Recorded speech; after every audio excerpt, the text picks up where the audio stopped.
7월 3일입니다. 너 시험을 당해 죄 짓지 말고 너 용기를 다해 곧 물리치라. 너 시험을 이겨 새 힘을 얻고 주 예수를 믿어 늘 승리하라. 우리 구주의 힘과 그의 위로를 빌라. 주님 내 편에 서서 항상 도우시리. 아멘. 하나님 말씀 사사기 1장 22절부터 36절의 말씀입니다. 여호수아와 사사기의 성경은 다른 흐름을 보이고 있습니다. 여호수아서는 가는 곳마다 믿음으로 승리하고 하나님의 기적과 능력을 경험하고 하나님께서 주신 그 약속의 말씀을 성취하는 성경으로 보게 됩니다. 그런데 사사기는 계속해서 반복해서 넘어지고 깨어지고 실패하는 모습들이 반복되는 것을 보게 됩니다. 왜 그럴까요? 여러분, 여호수아서는 출발부터가 달랐습니다. 여호수아 1장에 보면 하나님께서 여호수아에게 말씀하십니다. 내 밟는 땅을 내가 다 너에게 주었다고요. 그러니까 여호수아는 그 확신의 말씀을 붙들고 나아가서 말씀대로 사역했고, 그리고 말씀대로 전투했고, 말씀대로 승리한 삶을 살게 되는 것을 보게 됩니다.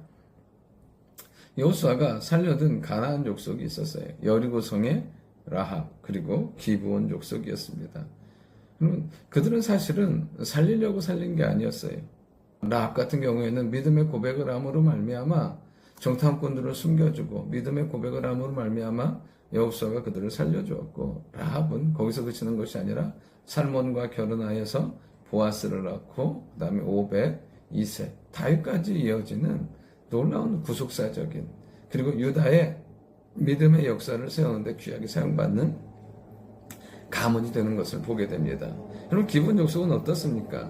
그들이 이스라엘과 여호수아의 항복함으로 말미암아 그들의 생명을 보호 좀 받습니다. 그리고 여호수아 9장 23절에 보면 여호수아가 그들에게 이야기합니다. 너희는 내 하나님의 집을 위하여 나무 패는 자와 물 깃는 자가 된다고. 그리고 사실 그들은 그렇게 살아갑니다.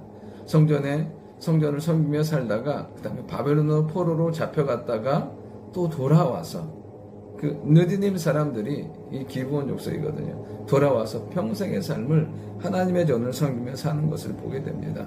반면 오늘 본문에 있는 것처럼 이스라엘 백성은 이 가나안 땅에 전투를 하면서 어떤 일이 생기냐면, 사실은 남겨두고 그리고 하나님 앞에 온전히 불순종함으로 말미암아 가나안 족속들, 그들을 살려두는 것을 보게 됩니다.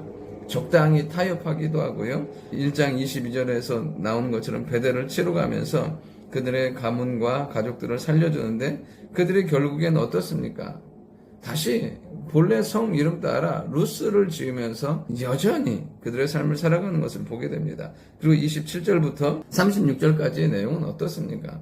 가나안 족속을 이렇게 힘이 있어서 진멸하려고 하는데 그들은 온전히 쫓아내지 않아요. 진멸하지 아니하고 남겨둬요. 뭐 하냐면 노역을 시켜요. 그리고 또 반대로 힘이 없어서 쫓아내지도 못해요. 그러니까 또 그들을 남아서 언제까지요? 다윗의 시대까지, 그들이 강해질 때까지 남아서 그들 안에서 계속 영향을 끼치는 것을 보게 됩니다. 그러니까 이들의 삶은 어떠냐면 온전히 말씀을 이루는 삶도 아니에요. 그러니까 적당히 힘이 있으면 힘이 있는 대로 자기들의 유익을 위해 살고, 힘이 좀 부족하다 싶으면 그걸 핑계 삼아서 그거 어쩔 수 없어서 또 그들을 남겨두면서 그들의 삶 가운데 그 가나안 족속의 영향 가운데 사는 것을 보게 됩니다.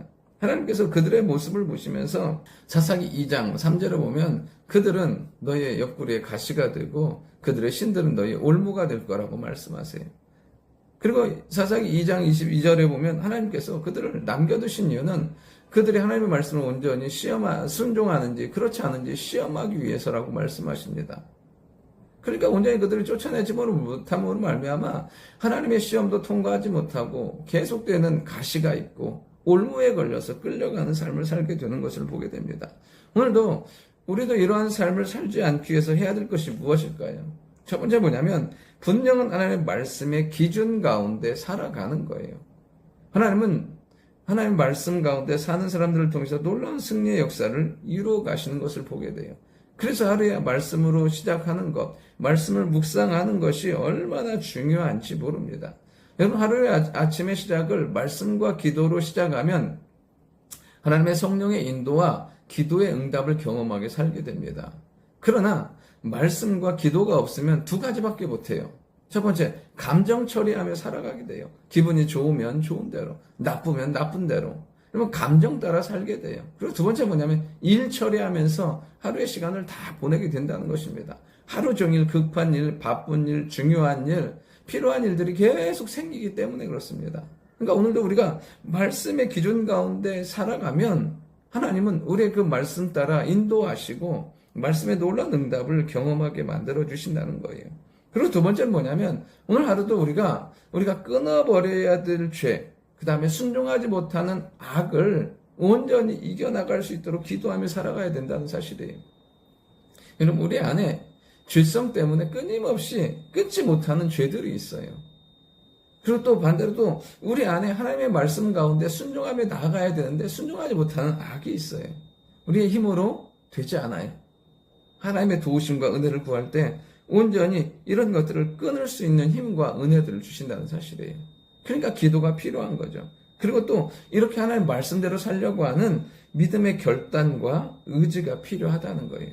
근데 사실은 우리가 이 믿음의 결단과 의지에는 우리의 의지가 필요한 것 같지만 사실은 거기도 하나님의 도우심과 능력이 필요하다는 사실이에요. 그러니까 죄를 멀리한다고 그 다음에 악을 외면한다고 해서 우리의 삶이 선하고 아름다워지는 것은 아니에요. 뭐냐면 영적인 것으로 은혜로 채울 때 그것들을 멀리하게 된다는 거예요. 그러면 어떻습니까? 배고플 때와 그렇잖아요. 배부를 때 맞는 치킨의 기름 냄새는 완전히 달라요. 배고플 때는 너무 황홀하지만 배부를 때는요 역겨운 것들을 보게 돼요. 오늘도 우리 안에 성령과 능력으로 충만해지며 나아갈 때 하나님은 오늘도 우리의 삶 가운데 말씀의 성취를 이루시고 승리의 놀라운 역사를 이루어 가실 줄 믿습니다.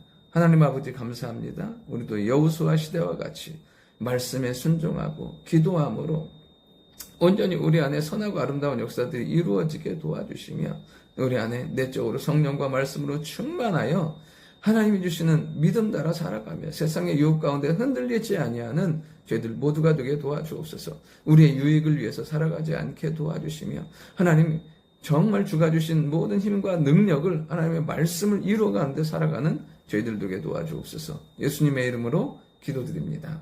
아멘.